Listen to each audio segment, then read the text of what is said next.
is so much material in the tomb of Tutankhamun. It's really a bit like an attic where, you know, people's mothers have put all of their bits and pieces so that they have their memories. Imagine you're about to embark on a journey that lasts forever.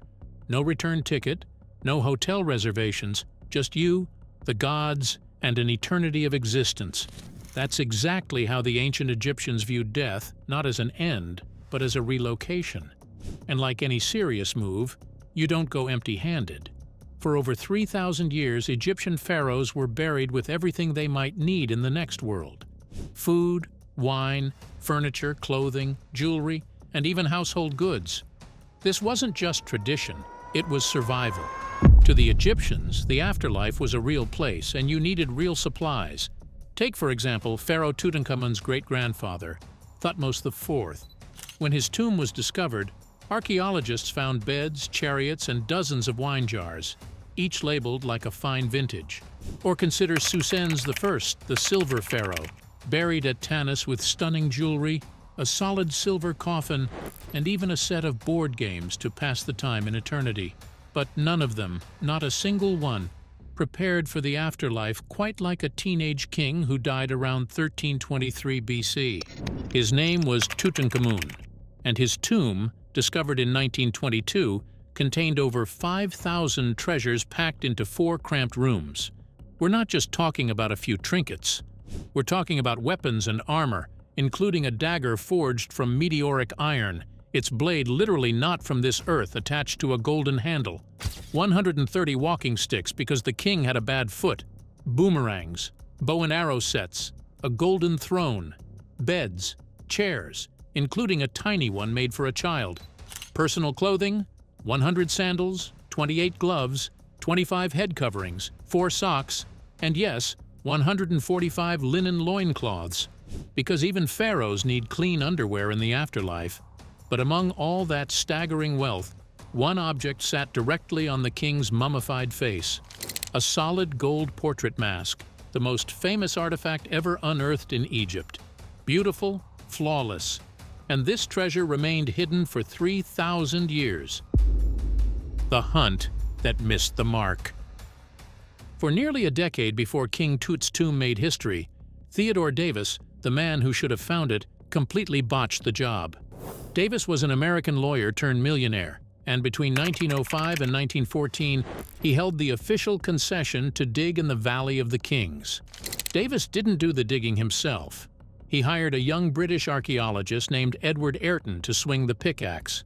Together, they turned over tons of stone and sand, and they found something.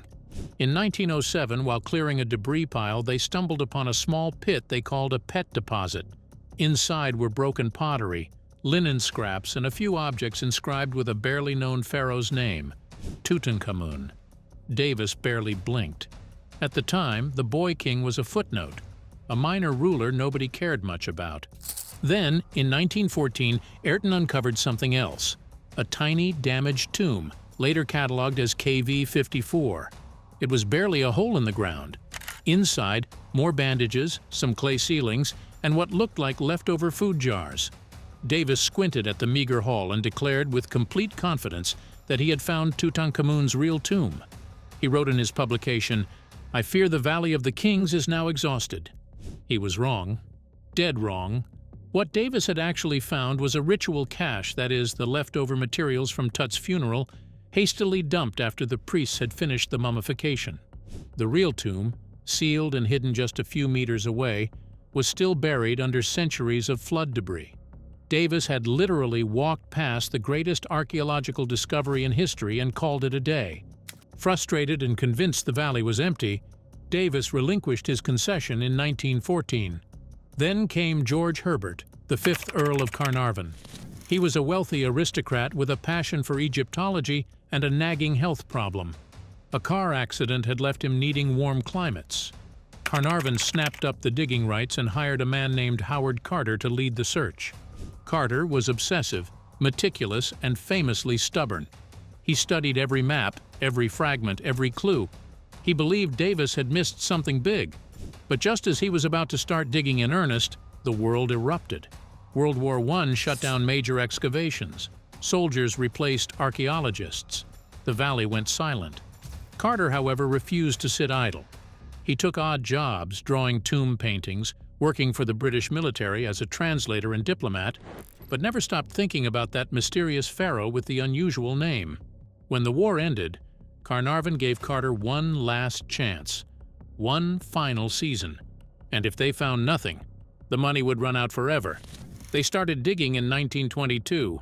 Carter and his team dug trenches, shifted rubble, and found nothing. Tutankhamun remained a ghost. Lord Carnarvon, watching his fortune disappear into Egyptian sand, finally ran out of patience. He sent Carter a blunt letter. "I shall not continue to finance this search after this winter. One last season." That was it. Carter begged for a few more months. He had a hunch, one stubborn, maddening hunch, that Davis's old dig site, a forgotten patch of ground near the entrance of the tomb of Ramesses VI, had been overlooked. Carnarvon grudgingly agreed. On November 1, 1922, Carter's team began clearing that patch.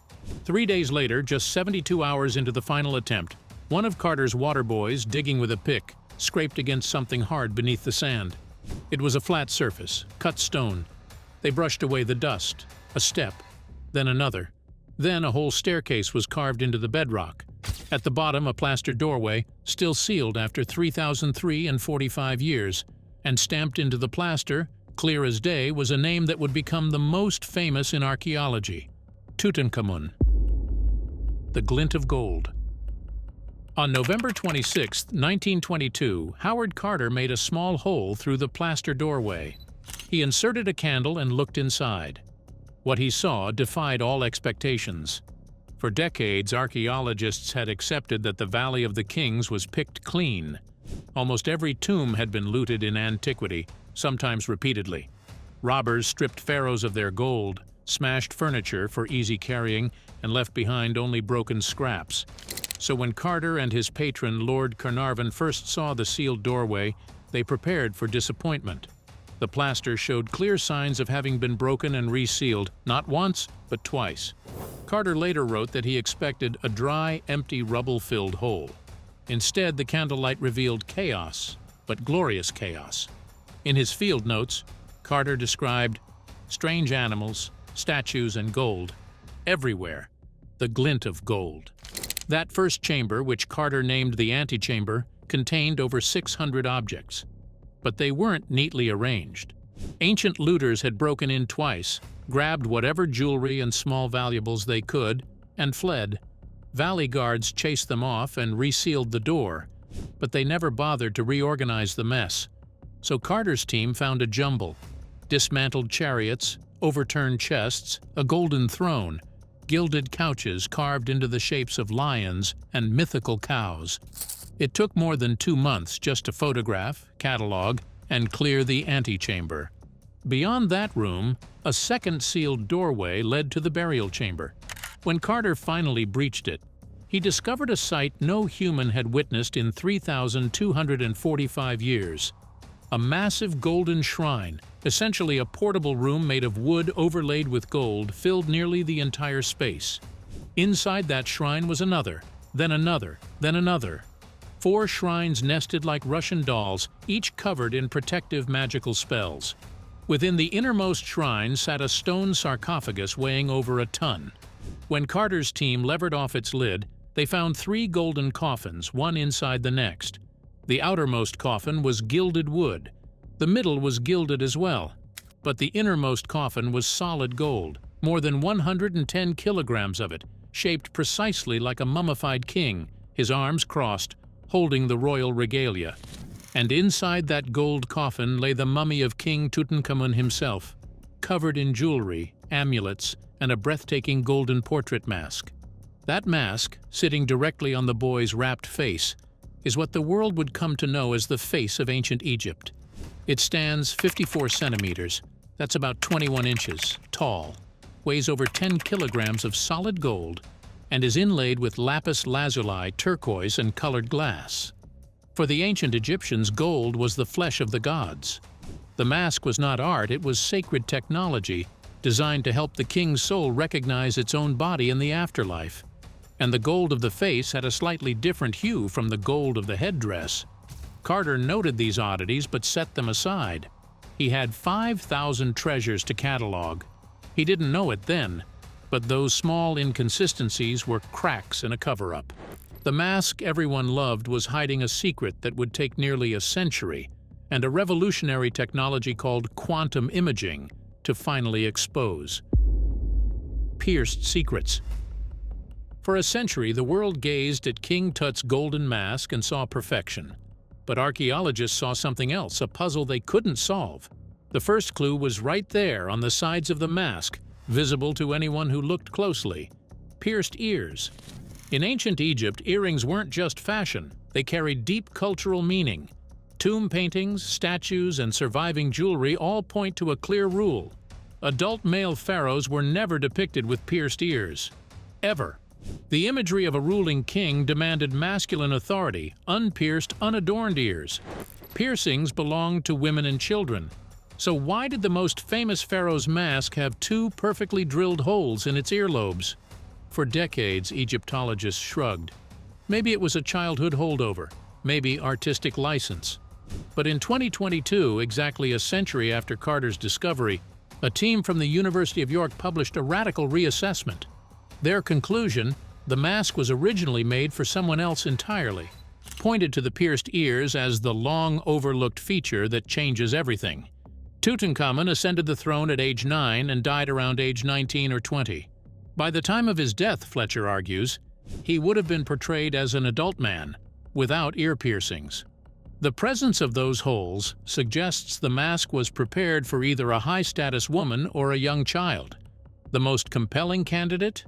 Queen Nefertiti, Tut's stepmother and one of the most powerful women in Egyptian history. Nefertiti famously vanished from records late in her husband's reign.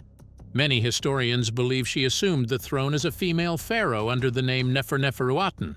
If her burial mask was already crafted, complete with pierced ears for a female ruler, it could have been hastily repurposed when the boy king died unexpectedly.